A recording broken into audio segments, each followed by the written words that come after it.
미국 행정부의 상호관세 정책이 추진되면서 지역 업체들과 자치단체들이 대책 마련에 고심하고 있습니다. 관세부가 유예로 선 주문량이 들어와 인력난을 호소하는 업체도 있습니다. 정부나 지자체 지원이 늘어도 여러 명의 자녀를 양육하기는 쉽지 않습니다. 김제 지역에서 지역 주민이나 기업의 후원을 다자녀 가구와 연계하는 기부 활동이 늘고 있습니다.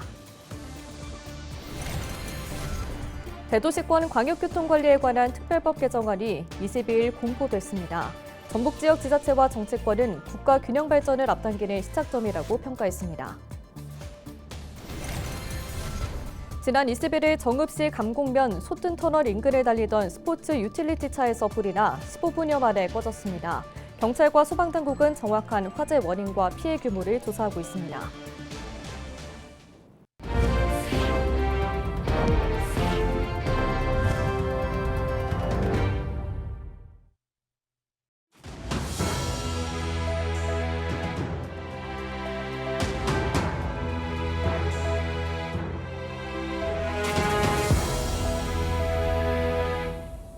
시청자 여러분 안녕하십니까? 헬로티비 뉴스입니다. 미국 트럼프발 관세 태풍이 전 세계를 강타하는 가운데 전북 지역 업체들과 자치단체들이 대책 마련에 고심하고 있습니다. 그런데 이 와중에 90일 관세부가 유예 조치로 선 주문량이 폭주해 인력난을 호소하는 업체도 있습니다. 김남호 기자가 보도합니다. 전주시에 위치한 조명기구 제조업체입니다. 생산품을 주로 미국 지역에 수출하고 있는 이 업체는 트럼프 정부의 상호 관세 부과 정책에 따른 직간접적인 타격을 피할 수 없게 됐습니다. 관세 부과 조치가 시작되기 전에 1년치 생산품을 미리 보내달라는 주문까지 이어지면서 인력난에 시달리고 있습니다. 올 한 해 동안 사용해야 되는 전체 오더를 한꺼번에 3개월 내에 다 만들어 달라는 그런 요구가 있습니다. 그 과정이 또 만만치가 않아요. 일시적으로 이제 노동자들을 고용을 해야 되고 일시적으로 사용되는 그 인원에 대해서 어떤 좀 인센티브가 좀 주어진다든지. 수출업체들은 관세가 실제로 부과될 경우 가격 상승에 따른 주문 감소를 우려하고 있습니다. 이 때문에 가격 경쟁력 상실 부담을 줄이기 위한 물류비 지원 등을 요구하고 있습니다. 국내에서 한국 부두까지 운반하는 그런 교통 운반 수단, 또 미주지역까지 가는 해상 운임, 그런 비용들이 정책적으로 조금 해소가 될 수가 있으면 큰 도움이 될 것 같습니다. 전북도는 수출업체들의 피해를 최소화하기 위해 기존 지원 프로그램을 확대할 계획입니다. 수출업체들이 요구하고 있는 물류비와 인력 지원안도 검토하고 있습니다. 해외 전시회 단체 참가 지원, 그리고 해외 규격 인증 획득 지원을 확대하는 방안을 지금 도의회와 함께 협의하고 있습니다. 좀 물류비 지원이 좀 많은 상황이고 인력도 좀 수급이 필요하다는 지금 의견이 있어서 저희가 그 부분은 좀 장기적으로 좀 해결해야 되는 과정입니다. 예. 전북에서 관세 태풍의 영향을 받는 기업은 자동차와 섬유 분야 등 모두 480여 곳. 미국의 관세 부과 조치가 부품 산업까지 확대 시행을 앞두고 있어 지역 중소기업들의 위기감이 높아지고 있습니다. 헬로티비 뉴스 김나호입니다. 우리나라는 이미 오래전부터 초저출산 국가에 머물고 있죠. 정부나 지자체 지원이 늘어도 자녀를 여럿 키운다는 건 여간 어려운 일이 아닌데요. 김제에서는 지자체를 중심으로 지역 주민이나 기업의 후원을 다자녀 가구와 연계하는 기부 활동이 활기를 띠고 있다고 합니다. 정명기 기자의 보도입니다. 김제의 한 시골 마을. 새로 지어진 2층 집 앞이 사람들로 시끌벅적합니다. 새 집의 주인공은 9남매를 키우는 이승원, 김미정 부부의 다둥이 가정입니다. 지자체와 아동복지 전문기관이 나서 낡고 비좁은 집 대신 새 보금자리를 선물한 겁니다. 우리의 미래는 어린이들이 좌우를 합니다. 특히 이렇게 9 형제가 있는 데는 극히 드문데요. 정희 학생, 네. 집 괜찮아요? 네. 새 집 마련은 지역 각계 각층의 도움이 컸습니다. 그동안 지역 기업부터 이웃 학교와 병원, 또 크고 작은 모임이나 개인까지 십시일반 보탬 후원금은 2억여 원. 3살 막내부터 이제 중학생이 된 정윤양까지 넓고 깨끗한 집에서 살게 된 아이들은 기쁨을 감추지 못합니다. 우와, 우리가 진짜 여기서 산다고? 동생들이 뛰어다니면서 여긴 내 방 아니야, 여기 내 방이야 하면서 서로 방정하느라 난리가 났는데 따뜻한 마음으로 후원해주신 모든 분들께 정말 진심으로 감사드립니다. 나중에 꼭 좋은 사람이 돼서 도움이 필요한 친구들을 도와주고 싶어요. 다자녀 가정과 기업의 정기 후원을 1대1로 맺어주는 김제시 다자녀 정책도 활발합니다. 올해 후원 기업은 전년보다 13개 늘어난 28개가 참여했는데 35개 자녀 가구에 매달 10만 원 상당의 후원금을 지원하기로 했습니다. 기업과 개인 후원자를 포함한 지역사회에 깊은 감사를 드리며 앞으로도 아이 낳고 키우기 좋은 김제 만들기에 더욱 힘쓰겠습니다. 저출산의 인구 유출 문제로 존립 자체가 위협받고 있는 농어촌과 중소도시들. 양육비와 교육비 등 경제적 부담이 적지 않은 다자녀 가구를 위한 지자체와 지역사회의 관심 또 후원이 눈길을 끌고 있습니다. 헬로티비 뉴스 정명기입니다. 대도시권 광역교통관리에 관한 특별법 개정안이 22일 공포된 가운데 전북 지역 정치권은 국가 균형 발전을 앞당기는 시작점이라고 평가했습니다. 김관영 전북특별도지사는 22일 도청에서 열린 합동 기자회견에서 전북의 도약은 지금부터 시작이라고 말했습니다. 이날 회견에는 더불어민주당 박희승 의원과 이춘석, 이성윤 의원, 문수구 전북도의회 의장, 우범기 전주시장, 정헌율 익산시장 등이 참여했습니다. 대광법 개정안은 지난 3월 기준 인구가 63만 2천여 명인 전주시를 정부의 대도시권 광역교통 기본계획 시행계획 범위에 포함시켰습니다. 21일 오후 4시 5분쯤 정읍시 강국면 소튼터널 인근을 달리던 SUV에서 불이 나 15분여 만에 꺼졌습니다.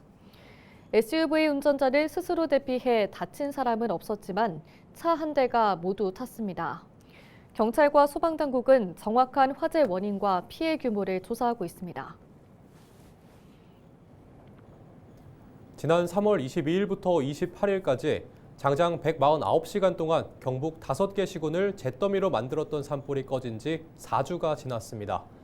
인명은 물론 드넓은 산림과 수많은 건물 등이 불길에 휩싸였는데 산불 진화 이후에 드러나기 시작한 피해도 있습니다. 바로 관광산업인데요. 관광객들의 발길이 끊긴 것은 물론 지역 축제까지 취소되며 큰 타격을 받고 있습니다. 주말 나들이 생각하고 계신다면 경북 북부 지역은 어떨까요? 서희동 기자입니다. 지난 2010년대만 해도 연간 100만 명 이상이 찾은 하회마을. 코로나19 확산 당시 방문객이 급감했다가 지난해 60만 명 선까지 회복했습니다. 하지만 지난 3월 발생한 산불로 다시 방문객이 크게 줄었습니다. 산불 전후 한다면은 산불 전보다는 많이 좀 감소를 했죠. 저희들 마을에 이제 오시는 관광객 수로 본다면은 전체 한 50% 정도 지금 감소된 상태입니다. 산불이 확산하며 한때 열차는 물론 주변 고속도로와 국도마저 차단되는 바람에 외지인들의 발길이 끊겼습니다. 말할 수 없는 그런 매력이 있어요. 끌어다니는 흡입력이라고 그럴까? 그때 여기를 올라왔더니 그날 저기 열차가 풍기까지밖에 운행을 못한다고 더 이상 못 간다고 해가지고 못 왔습니다. 경북에 산불이 발생했던 지난 3월 피해 지역 5개 시군의 주요 관광지점 입장객 통계를 보면 지난해 같은 기간에 비해 평균 약 18%가 감소했습니다. 불은 꺼졌지만 상황은 마찬가지고 이후 전망도 밝지 않습니다. 청송 주황산과 달기 약수터 등 유명 관광지들이 피해를 받고 무엇보다 지역 축제가 사라진 여파가 클 것으로 보입니다. 안동시의 경우 올해 3월 한 달 동안 축제나 행사장에 방문한 인원수가 지난해와 비교해 81.5%나 감소했습니다. 산불이 시작됐던 의성군에서도 3월 대표 축제인 산수유 축제가 취소됐고 수많은 인파가 몰리던 지역별 봄꽃 축제 등 4월에도 경북의 수많은 행사가 취소되거나 연기됐습니다. 경상북도는 산불 피해 지역민들의 고통을 덜고 활력을 되찾기 위해 관광을 지역 경기 회복의 중심축으로 삼겠다고 밝혔습니다. 피해 지역을 찾아 봉사를 하고 여행을 하는 철도 관광 및 기부 여행, 자원봉사자를 대상으로 한 특별 관광 상품을 함께 운영하는 한편 숙박 할인 쿠폰 발행, 온라인 관광 상품 할인 판매 등 전국에서 피해 지역을 방문할 수 있도록 산불의 직접적인 피해뿐만 아니라 이후 이어지는 관광 부진의 어려움마저 겪고 있는 경북. 우리 모두의 소중한 관심과 방문이 큰 힘이 될 수 있습니다. 헬로티비 뉴스 서희동입니다. 정읍과 고창을 지역구로 둔 더불어민주당 윤준병 국회의원이 지방자치단체의 예산과 기금이 온실가스 감축에 미치는 효과를 평가하고 집행에 반영하는 법안을 대표 발의했습니다. 윤 의원이 발의한 지방정부 온실가스 감축인지 예결산제도 도입법은 국가 예산에서만 적용된 제도를 지자체까지 확대하는 내용을 담고 있습니다. 윤 의원은 기후위기는 전 세계적으로 가장 중요한 과제 중 하나라며 지방정부도 대응의 한 주체로 함께 해야 한다고 강조했습니다. 이숙자 남원시 의원은 지리산 허브밸리 관리감독 개선안이 추진되지 않고 있다고 주장했습니다.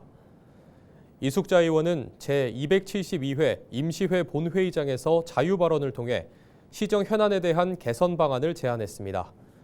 이 의원은 남원시가 민간투자유치사업협약 이행보증금 반환 과정에서 사업자가 아닌 제3자에게 지급해 11억여 원의 손실을 초래했다고 지적했습니다. 또 지리산 허브밸리 내 공유재산을 부당하게 임대하고 있는 데다 눈꽃축제 입장료 수익에 대한 회계 공개가 지연되고 있다며 철저한 조사와 함께 유사 사례 재발 방지책을 촉구했습니다. 오창숙 남원시 의원은 어린이 교통사고 예방을 위해 옐로카펫 설치를 촉구했습니다. 오창숙 의원은 임시회 본회의장에서 5분 자유발언을 통해 어린이 교통사고 예방 효과가 입증된 옐로카펫 설치가 실질적인 도움이 될 것이라고 주장했습니다.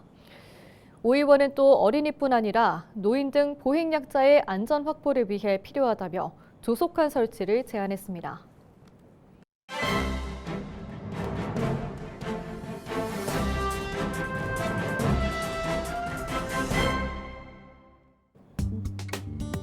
전북 도민일보 기사입니다. 여야 대선 후보 선출이 다음 달 초 모두 마무리되는 가운데 차기 지방선거 흐름도 빠른 속도로 전개되고 있다고 하는데요.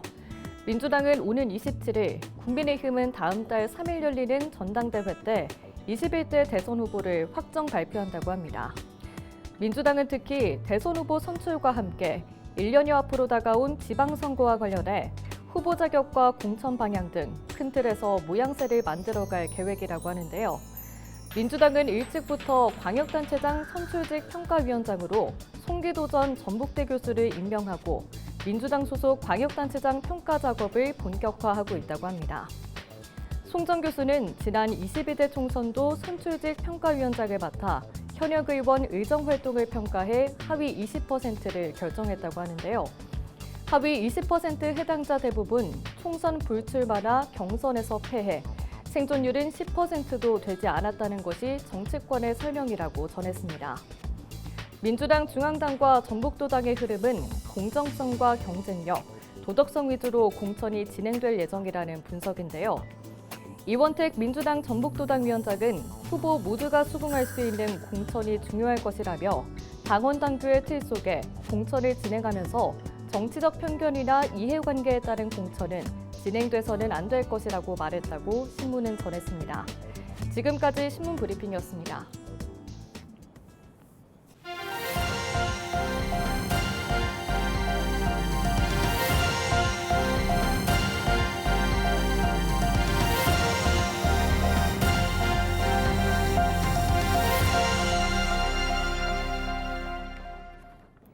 해양수산부의 새만금 신항 무역항 지정을 앞두고 김제시 어촌계협의회가 국가가 관리하는 신규 무역항 지정을 촉구하는 결의대회를 열었습니다. 김제시 어촌계협의회 등 어업인들은 22일 정부 세종청사 앞에서 결의대회를 열고 김제는 새만금 개발 사업으로 모든 해양선이 막히는 막대한 피해를 보았지만 부안이나 군사는 나머지 해안선을 유지하며 정부로부터 대체 어항 조성 사업도 유치했다고 하소연했습니다. 이상으로 뉴스를 마칩니다. 시청해주신 여러분 고맙습니다.